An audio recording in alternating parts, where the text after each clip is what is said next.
როდესაც ბავშვი გთხოვს ტელეფონს, ძალიან მარტივია აუხსნა, რატომ არ შეიძლება ტელეფონის ყიდვა და რამდენი უარყოფით ითვისება აქვს ტელეფონს. მაგრამ როდესაც გთხოვს ველოსიპედს, რა გინდა როქნა? პრობლემა ის არის, რომ ველოსიპედი ძალიანაც სასარგებლოა ბავშვებისთვის, მაგრამ არ არის სასარგებლო ოჯახის ბიუჯეტისთვის. შესაბამისად, როდესაც ანას მოუნდა ველოსიპედი, დაიწყო ფულის დაგროვება.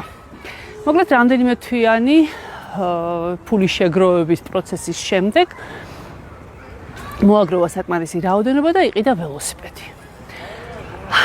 თუ გავითვალისწინებთ იმას, რომ ველოსიპედი დაახლოებით, ან ველოსიპედის ფასი დაახლოებით 300-400 ლარიდან იწყება, წარმოიდგინეთ ეს რამხელა ფინანსური წნეხია ოჯახის ბიუჯეტისთვის, როდესაც გყავს 3 შვილი. როდესაც ანამ ველოსიპედი იყიდა, ამას ლოგიკურად მოყვა სანდროს პროტესტი. საბედნიეროდ, სანდროს დეიდაშვილმა აჩუქა ველოსიპედი. ამის შემდეგ ვინ გააპროტესტა? რა თქმა უნდა, თეკლამ. თეკლასაც გამოუჩნდა საშველი და მამიდამ აჩუქა ველოსიპედი.